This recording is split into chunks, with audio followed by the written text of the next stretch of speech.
प्रणाम, नमस्कार। बहुत स्वागत है आपका उस कार्यक्रम में जिसका नाम है हे प्रभु आनंद दाता।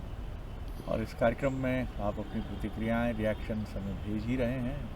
एक बार फिर आपसे अनुरोध है 7009694440 ये वो व्हाट्सएप नंबर है जिस पर आप अपने रिएक्शंस हमें भेज सकते हैं। इस कार्यक्रम में लगातार हम अलग अलग विषयों पर चर्चा करते हैं और कई विषय ऐसे भी होते हैं जो सुनने में एकदम से लगता है कि क्या इस विषय पर कोई आध्यात्मिक चिंतन भी हो सकता है। लेकिन क्या आपने कभी सोचा है, आज हम जिस विषय पर बात कर रहे हैं वो सुनने में बहुत सहज लगेगा आपको। आप अपने घर में प्रतिदिन भोजन करते हैं। किसी दिन आप कहते हैं बहुत स्वादिष्ट है खाना, और किसी दिन आप कहते हैं कि आज आनंद नहीं आया। आप अपनी मनपसंद रेस्टोरेंट में जाते हैं, वहाँ भी यही उदाहरण है। कभी बहुत अच्छा है भोजन, कभी अच्छा नहीं। लेकिन कुछ स्थान ऐसे होते हैं, घर भी, ढाबे भी, रेस्तरां भी, जहाँ एक जैसा अक्षुण खाना आपको, अक्षुण यानी इंटैक्ट अंग्रेजी, यानी स्वाद बरसों बरस वही है। इसीलिए हम ऐसी जगह चुनते हैं। और जिन लोगों का अनुभव ग्राम्य जीवन का है, और ग्राम्य जीवन में भी आदिवासी या समाज के वंचित वर्ग के यहाँ जिनका आना जाना है और जिनके साथ भोजन का भी उनका संबंध है, तो वहाँ वो महसूस करते हैं कि उनके यहाँ भोजन का एक अलग स्वाद है। एक आदिवासी दूरस्थ वनांचल में चाहे वो टिक्कड़ सेक लेता है और उसको प्याज और नमक के साथ गाना गाते हुए जब उसका सेवन करता है, तो आप कहते हैं ऐसा दिव्य आनंद तो 7 सितारा या तमाम बड़े बड़े होटल्स में या घर में भी 56 व्यंजन बनने के बाद भी नहीं है। कारण क्या है इसका? कुछ लोग कहते हैं भगवान को भोग लगने के बाद हमारी रसोई दिव्य हो जाती है। कुछ लोगों का ये भी दावा है कि उनके खट्टे फल मीठे फल में बदल जाते हैं। वो मिठाई जो बहुत साधारण प्रतीत होती है, वो भोग लगने के बाद असाधारण हो जाती है। कारण जो दो प्रतीत होते हैं, एक तो मनोदशा है कि रसोई जब बन रही है तो घर का वातावरण कैसा है, और जो रसोई बना रहा है, भोजन बना रहा है, बना रही है, उसकी मनस्थिति क्या है। कई बार पाकशाला के रसोइये खराब मनोदशा में भोजन बनाते हैं तो उस होटल में बहुत बड़ा आयोजन भी फीका हो जाता है। और दूसरा ईश्वरीय स्पर्श जो होता है, ईश्वरीय स्पर्श ऐसा नहीं है कि वो किसी को मिलता है किसी को नहीं मिलता। ईश्वर तो सबको अपने स्पर्श के साथ खड़े हैं। लेकिन हाँ, कुछ अर्हताएँ हैं, जैसे आप परीक्षाएं पास करते हैं तो वो योग्यताएं वहाँ भी हैं। आज समझेंगे इसी को कि ये रसोई का रहस्य है क्या। हमारे साथ हैं विद्वान वक्ता, भगवद गीता के अध्येता, मानस मर्मज्ञ प्रोफेसर डॉक्टर सुरेंद्र बिहारी गोस्वामी। प्रणाम कर रहा हूँ। आज आपने अपने वर्णन में एक बड़ा सुंदर शब्द जो है वो अंत में पिरो दिया है, और वो शब्द सुनकर मुझे बड़ा हर्ष हुआ, रसोई का रहस्य। ये अनुप्रास आपका बहुत सुंदर है जी। क्योंकि हमारे जीवन में यदि आप देखें कि पूरी भागा दौड़ और सारे आपाधापी के बीच में यदि कोई चीज़ है हमारे पास जी। तो वो है पेट। और पेट निर्भर है अन्न पर, और अन्न से ही सारे शरीर का संचालन होता है। ये अन्न ही है जिसको भोग कर हम बच्चे से बड़े होते हैं, बड़े से बूढ़े होते हैं, और बूढ़े से अपनी गति को प्राप्त करते हैं। अन्न के लिए एक बड़ा शाब्दिक शब्द का उपयोग किया जाता है। संस्कृत में अन्न का अर्थ होता है अन्नस्ते अन्ना, अर्थात जो मुझे जितना खाएगा मैं भी उसको उतना ही खाऊंगा, वो अन्न कहलाता है। इसके लिए मूल शब्द अन्न है। तो अर्थात ये है कि अन्न का भोग हमारे लिए पूजा है। मनुष्य के जीवन में 2 प्रकार के प्राणी होते हैं, एक जीने के लिए खाते हैं, एक खाने के लिए जीते हैं। ये बड़ा प्रचलित धारणा है, लेकिन हमारे यहाँ रसोई इन सब से हट करके है। अन्न की मान्यता इन सब से हट करके है। आप देखें, यदि हम अध्यात्म की भाषा में बात करें तो रसोई को ग्रहण करने, बनाने और उसकी व्यवस्था करने की भी प्रक्रियाएं बहुत अच्छी वर्णित है। उस जमीन पर जो किसान के द्वारा न सींची गई हो, जहाँ हल ना चला हो, जहाँ किसान का श्रम सिंचन ना हुआ हो, उस उर्वरा जमीन पर उत्पन्न होने वाला अन्न, और एक वो जमीन जहाँ कृषक ने अपनी मेहनत और लगन से किया हो, उसके लिए वो मूल हो कि मुझे यहाँ अन्न उत्पन्न करना है, वो अन्न, दोनों के स्वाद में अंतर हो जाता है। आप ध्यान नहीं, लागी लगन की प्रक्रिया है अपनी बिल्कुल जगह। ठीक बात है। अब आप देखिए हमारे यहाँ आज के समय में अग्नि पूजा का महत्व खत्म हो गया है। हम उन सनातन पूर्वजों के पूर्वज हैं जहाँ अग्नि पूजा होती थी, और अग्नि तब पूजित होती है जब आपके घर में प्रज्वलित हो और उसमें रसोई बने। अग्नि की पूजा आपको दीर्घायु बनाती है। अग्नि की पूजा से आप हष्ट पुष्ट होते हैं, वो अपनी जगह है। बल बुद्धि और ज्ञान की प्राप्ति घर में बनी हुई रसोई से उत्पन्न होता है। वो अग्नि की पूजा है। अग्नि की पूजा कब पूरी होती है? जब बनती रसोई के बाद में जैसे ही आप रसोई का चम्मच उठा लेते हैं, ये देखने के लिए पास में कि कैसा सुगंध आ रहा है, बस वहां तक ठीक है। स्वाद आ रहा है ये मत देखिए आप। हम तो उसी चम्मच से जो है उसको ऐसा छू भी लेते हैं उसको। हमारे यहाँ उत्तर भारत में एक कहावत है, जूठा मीठा। हाँ, जूठा मीठा। आज हमारी रसोई में जूठा मीठा हो गया। हाँ। एक तो 50% घरों में जो महानगर में रहते हैं उन घरों से रसोई की विदाई हो गई है। लगभग वो लोग बना बनाया बाहर का या घूमते फिरते या तमाम प्रकार के उन खाद्य पदार्थों का उपयोग करने लगे हैं। रसोई की 3 महत्वपूर्ण विशेषताएं हैं। रसोई बनाने वाला कौन है, रसोई खाने वाला कौन है, और रसोई में बन क्या रहा है। ये 3 चीज़ों से मिलकर अन्नपूर्णा सुपूजित होती है।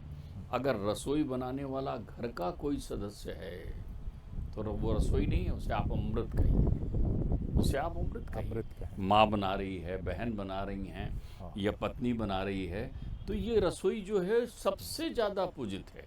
लेकिन परमात्मा की कृपा या आपकी व्यवस्था से रसोई कोई और बना रहा है, तो रसोईया को आपको देखना बहुत आवश्यक है कि वो किस भाव से रसोई बना रहा है। अभी आपने एक बहुत अच्छी बात कह दी थी कि रसोई में भाव की विद्यमानता आवश्यक है, तो उसमें भाव महत्वपूर्ण है। अब रसोई बन गई आपकी प्रक्रिया, रसोई का खाने वाला कौन है? ये भी अन्नाद 10 गुणम पिष्टात्, पिष्टात् 10 गुणम घृता। हमारे यहाँ तो चरक संहिता अन्नपूर्णा और अन्न के उपयोग, भोग और ग्रहण करने की विधा से भरा पड़ा है। क्योंकि आप अगर संसार में रोग मुक्त रहना चाहते हैं तो हमारे यहाँ के वैदिक मान्यताओं के अनुसार अन्न को ग्रहण करिए और अन्न का पाक शास्त्र में अपनी प्रक्रिया करिए। हमारे यहाँ शास्त्र कहलाता है शरद जी पाक शास्त्र। पाक शास्त्र, ठीक बात। पाक विधा है हमारे यहाँ ये। रसोई अन्न को बनाने की विधा को पाक कहा गया और उसको पाक शास्त्र कहा है, क्यों? उस पर आपका जीवन आश्रित है। तो रसोई बनाने की विधा की प्रक्रिया में आप ध्यान रखिए, रसोई खाने वाला कौन है, रसोई ग्रहण करने वाला। रसोई बन गई। अब मैं थोड़ा आपको आध्यात्मिक नहीं करूंगा, वो आपने छेड़ दिया तो कह दिया कि रसोई बन गई, तो एकदम से आप स्वयं ग्रहण ना करें, उस बने हुए अन्न को अमृत कर लें। हमारे यहाँ प्रसाद का अर्थ होता है परमात्मा ने उसमें से विष ग्रहण कर लिया है और अमृत दे दिया है, तब वो प्रसाद बना है। आप चाहेंगे कि आपका बना हुआ भोजन जो है संक्रमण मुक्त हो, तो सबसे पहले ठाकुर जी को दिखाइए ना। सबसे पहले आपके पशु पक्षी बैठे हुए हैं उनको दिखाइए ना। सबसे पहले आप वो अग्नि जिसने पकाकर अन्न दिया है उससे कहिए कि लो महाराज आप भी तो स्वाद देखो। हमारे यहाँ चूल्हे में थोड़ा सा बना हुए अन्न को डाल दिया जाता स्वाहा की तरह, इस रूप में कि अग्नि देवता आप ग्रहण करो, और ग्रहण करने मात्र से उसमें पुष्टता प्राप्त हो जाती थी। जैसे ही अग्नि स्वयं, क्योंकि अग्नि आपके भोजन को बचा कर पका रहा है, जला नहीं रहा है, बचा कर पका रहा है, तो अग्नि को तो ग्रहण करने के लिए देंगे। ये सारी विधाएं जो है आध्यात्मिक शैली की हो जाएगी। आज मैं आपसे थोड़ा वैज्ञानिक और मनोवैज्ञानिक बात करना चाहता हूँ। तो ग्रहण करने वाला कौन है? बिना जठराग्नि के ग्रहण करने वाले लोग खड़े हुए हैं, इसलिए उनके जीवन में जठराग्नि से उत्पन्न रोग हो जाता है। पेट से लेकर के सर से लेकर नक्सिक तक के सारी प्रक्रियाएं अन्न से ही संचालित हैं। बिना जठराग्नि आप ग्रहण न करें। जठराग्नि का अर्थ हो गया भूख। भोजन तब करें जब भूख लगे, और यदि आपको भोजन के समय में भूख नहीं लग रही मतलब आप अस्वस्थ हैं। वाह। अगर आपको भोजन के समय में भूख नहीं लग रही है, क्योंकि भूखे व्यक्ति को ही भोजन ग्रहण करना चाहिए, तो व्यक्ति की पात्रता हो। जठराग्नि बढ़ाने का सबसे सर्वोत्तम तरीका है कि क्या आपने नित्य क्रिया की। नित्य क्रिया आपका आवश्यक है। हमारे यहाँ नित्य क्रिया का विधान है कि आपने मुख शुद्धि, तन शुद्धि की, विसर्जन किया, शुद्ध हुए। फिर हमारे यहाँ सबसे बड़ा विधान है कि आपको भोजन करने के पूर्व स्नान करना आवश्यक है। यदि आपने स्नान नहीं किया है तो फिर वो भोजन आपके शरीर को नहीं लगेगा जी, वो केवल शरीर को मात्र लगेगा। हमारे यहाँ आज के युवा जो हैं न जाने कितने दिनों बाद तो स्नान करते हैं वो, तो जब स्नान ही नहीं करते तो इसलिए देखिए उनके शरीर में पुष्टता नहीं रहेगी। आप अन्न ग्रहण करें और तेज ना हो आपके चेहरे पर, आप अन्न ग्रहण करें और उसका स्वाद ना आए आपको। आप किसी दिन स्नान करके, हमारे यहाँ तो वेद की मान्यता है, शतम विहाय भोक्तव्यम सहस्त्रम स्नानम आचरेत। 1000 काम छोड़कर आपको स्नान इसलिए करना है कि आपको भोजन ग्रहण करना है। वो भोजन अन्नपूर्णा जिसके लिए आप संसार में आए, जिससे आपके प्राण चलेंगे। प्राण तत्व का संबंध अन्न से होता है। ध्यान रखिए, प्राण का मूल नाम अन्न है। अन्न अन्न अन्न है, इसलिए आपने हर में प्राण अन्न लगा दिया। प्राण, उदान, उद आन, अन्न लगाया ना, उसमें अन्न लगाया हुआ है, तो प्राण का मूल नाम है, वो प्राण संचालित कर रहा है आपका। तो आपका स्नान करके भोजन करना जरूरी है। भोजन करने वाले व्यक्ति का ये परम कर्तव्य है। देखिए, प्रत्येक घरों में बुजुर्गों की ये शिकायत है, बड़े बूढ़ों की ये शिकायत है, आप उसको टेप रिकॉर्ड की तरह सुनते हैं और भूल जाते हैं। अन्न न छोड़, अन्न न छोड़। यदि आपने वो अन्न ग्रहण किया है जिसको छोड़ रहे हैं यदि आप, तो फिर आप सीता की रसोई नहीं समझते, आप द्रौपदी की रसोई नहीं समझते। द्रौपदी का वो वृतांत शरद जी, जिसमें उन्होंने एक अन्न के दाने से कृष्ण को संतुष्ट किया था, उस भोजन न छोड़ने की व्यथा बताई है आपको, कि उस छोड़े हुए एक अन्न के कण में इतना ताकत है कि वो एक अन्न का कण यदि पृथ्वी को प्राप्त हो जाए तो हजारों लोग भोजन प्राप्त कर सकते हैं। पृथ्वी के प्रतीक हैं परमात्मा, वो आते हैं, कहते हैं प्रकृति संतुष्ट, तो दुर्वासा के 10,000 शिष्य संतुष्ट हो जाते हैं।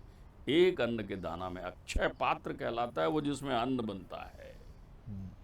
तो क्या आप अन्न छोड़ते हैं? यदि आप छोड़ते हैं तो आपको ग्रहण करने की पात्रता नहीं है। फिर आप ग्रहण ना करिए उसको। फिर आप ग्रहण नहीं करते, फिर तो आप खाते हैं। यहाँ बहुत बड़ा अंतर है खाने और ग्रहण करने में। अन्न को यदि आपने ग्रहण किया तो वो भोग की वो चरम कृति है जो आपके शरीर को संसार के भोगों से मुक्त करते हुए तृप्त करेगी। तो अन्न ग्रहण करिए, आप ग्रहण करने की स्तुति करिए। हमारे यहाँ तो कहा है अन्नपूर्णा सदा पूर्णा शंकर प्राण वल्लभे। लेकिन क्यों कह रहे हैं कि आप तो सदा पूर्ण करती हो, सब कुछ करती हो, शंकर को प्रिय हो। विष धारण करने वाले शिव को जो प्रिय है, तो सोचिए कितना बड़ा अमृत होगा। लेकिन किस लिए? ज्ञान वैराग सिद्धर्थम। अगर अन्न ग्रहण करने से आपके जीवन में ज्ञान और वैराग्य की प्राप्ति नहीं होती, छोड़ना वैराग्य का प्रतिलोम है, छोड़ना ज्ञान का शत्रु है। तो आप अन्न छोड़िए मत किसी भी स्थिति में। तो अन्न ग्रहण करने की ये ग्रहण करने वाले की पात्रता हुई। अन्न ग्रहण करते समय ये जितने प्रकार के वार्तालाप और चर्चाएं हैं, इनसे मुक्त रहिए। देखिए, रसोई की शोभा हो रही है, वहां पर आवाज आ रही है दाल चलाने की, रसोई बनने की, और आप मध्यम मध्यम स्वर में बात करिए। अन्न कभी अकेले मत ग्रहण करिए। अन्न ग्रहण करने का सूत्र है, कभी अकेले ग्रहण मत करिए। आप देखिए, कृष्ण बैठे हुए हैं तो अपने मित्रों से घिरे हुए हैं, हाथ में अन्न का कौर है और सारे मित्रों को खिला रहे हैं, सबको खिला रहे हैं, सबसे मीठी मीठी बात कर रहे हैं, मध्यम बात कर रहे हैं।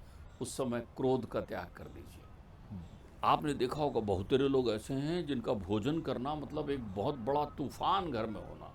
नमक ठीक है कि नहीं, मिर्च ठीक है कि नहीं, बनाने वाले ने बनाया है, कितने प्रेम और अनुराग से बनाया है।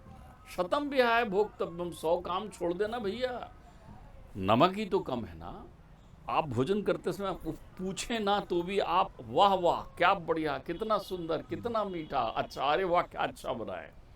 और अगर आपको नमक कम लग रहा है तो आप ऐसी स्थिति में बड़ी नम्रता के साथ कहिए, बेटी थोड़ा नमक दे देना, बहन जी थोड़ा नमक दे देना, मैं नमक थोड़ा ज़्यादा खाता हूँ।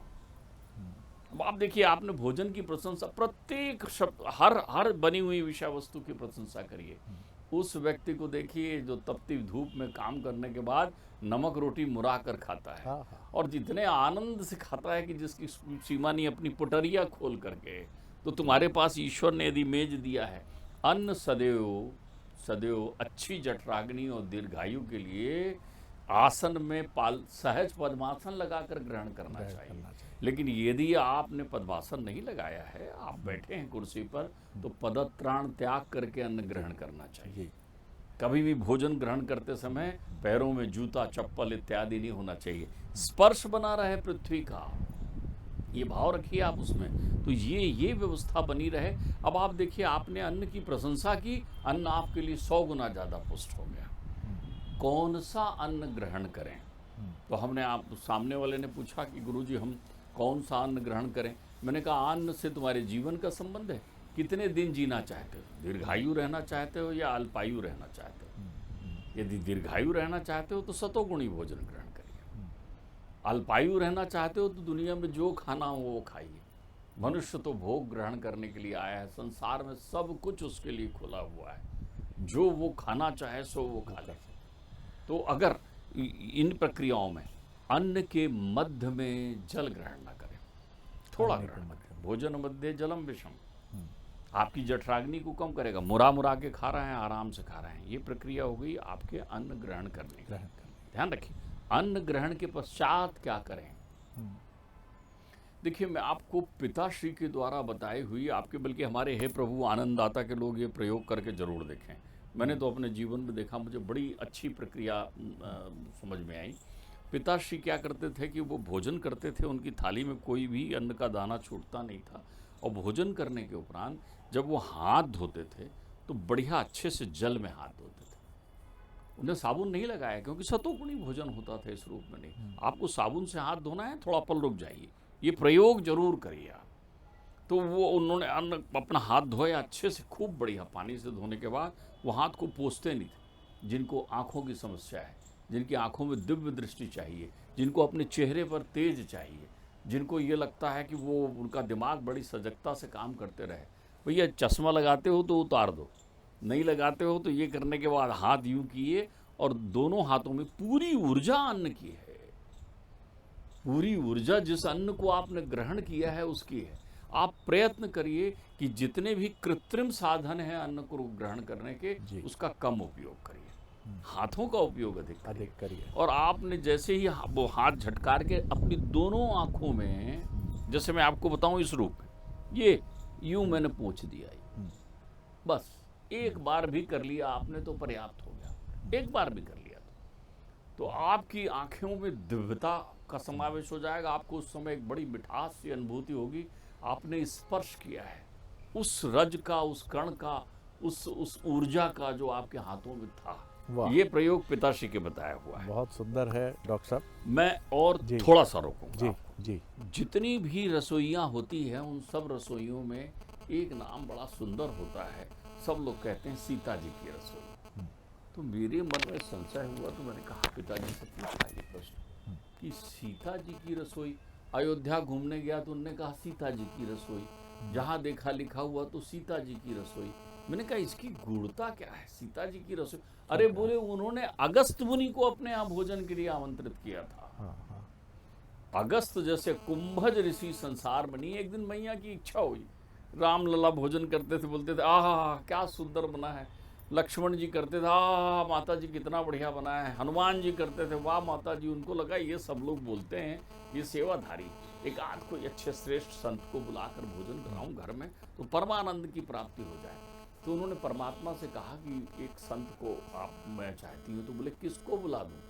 उन्होंने ध्यान किया, बोले अगस्त मुनि जी यदि मेरे रसोई में आकर भोजन कर जाएं। ध्यान रखिए, अगर आपकी रसोई में अतिथि नहीं आ रहे हैं और विद्वान नहीं आ रहे हैं, बड़े बुजुर्ग सम्मान से भोजन नहीं ग्रहण कर रहे हैं, तो उस अन्नपूर्णा का कोई अर्थ ही नहीं, कोई अर्थ नहीं। तो उन्होंने अगस्त मुनि को अपने यहाँ बुलाया। अब अगस्त मुनि, परमात्मा ने स्मरण किया, अगस्त मुनि आ गए, बोले माता जी, बोले भोजन पर निमंत्रण। और अगस्त मुनि देखिए अन्नपूर्णा सदा पूर्णा कैसे होती है, ये कितना सुंदरतम उदाहरण है जीवन का। और अगस्त मुनि ने भोजन शुरू किया तो मैया जल लेकर पहुंची। उन्होंने कहा नहीं मैया, मेरा जब भोजन आधा हो जाता है ना तब मैं जल ग्रहण करता हूँ, अभी रुकिए। अब मैया ने परसना शुरू किया, 1 2 3 4 100 200, अब मालूम चले पूड़ियाँ ही पूड़ियाँ अगस्त मुनि जी खा रहे हैं और ग्रहण कर रहे हैं और उनको ध्यान नहीं है। मैया घबराई, मैया समझ गई ये मुनि महाराज कोई लीला कर रहे हैं। उनने अपने बेटे को आवाज़ दी, गणेश प्रकट हो, तो आदि शक्ति हैं, तो वो अपनी दोनों बहुओं को लेकर आ गए रिद्धि सिद्धि को। तो रिद्धि सिद्धि भी उसी रसोई में जो है वो भोजन बनाने में लग गई, और गणेश जी जो है वो बढ़िया पूड़ियाँ निकालने लगे। अब रिद्धि सिद्धि है, प्रत्यक्ष भंडार, तब भी मालूम चले जल ही नहीं मांग रहे हैं, आधा भोजन नहीं हुआ है।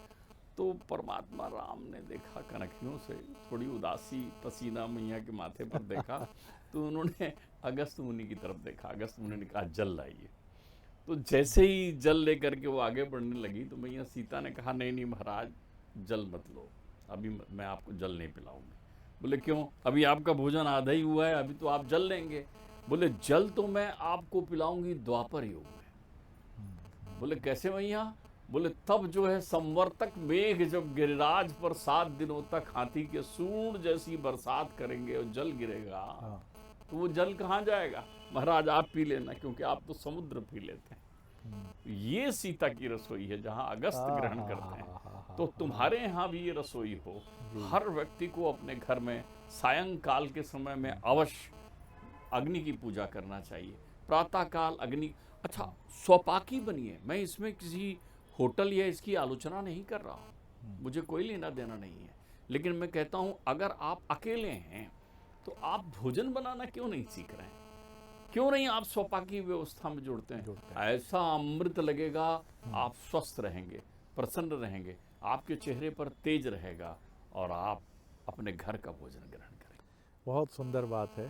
तो देखिए कितनी सारी बातें निकल आई, और इन सब के पीछे कहीं ना कहीं सनातन परंपरा का वो 5000 साल का एक इतिहास है, एक ट्रेडिशन है जो निरंतर आगे चलता है, और ये बताता भी। और कई सारी बातें असल में हम बड़े उत्सुक रहते हैं कि आखिर इसका वैज्ञानिक आधार क्या है। वो भी कई बार मिलता है, और कई बार आप कहते हैं नहीं भी मिलता है। इस बहस में उलझे बिना ये बात तो बिल्कुल सही है, जिसको आप भी और हम भी मानते हैं कि काम मन से किया जाए तो सफल होता है। यहाँ भी गणित वही है, और कुछ चीज़ें ऐसी हैं जिनको मानने में कोई हर्ज नहीं है, जो आपकी सहायक हैं, आपके जीवन को ऊर्जावान बनाती हैं, चाहे वो अग्निदेव हो या अन्य देव हो। इनको देव तो माना ही गया है सनातन परंपरा में। बहुत ही, और सीता जी की रसोई का रहस्य तो आज मैंने भी पहली बार सुना, समझा, पढ़ा तो कई बार, लेकिन आज उसका अर्थ समझ आया कि ये कथा अगस्त ऋषि से जुड़ती है। बड़ा आनंद आया डॉक्टर साहब। अगले एपिसोड में एक और विषय लेकर उपस्थित होंगे। प्रणाम, नमस्कार।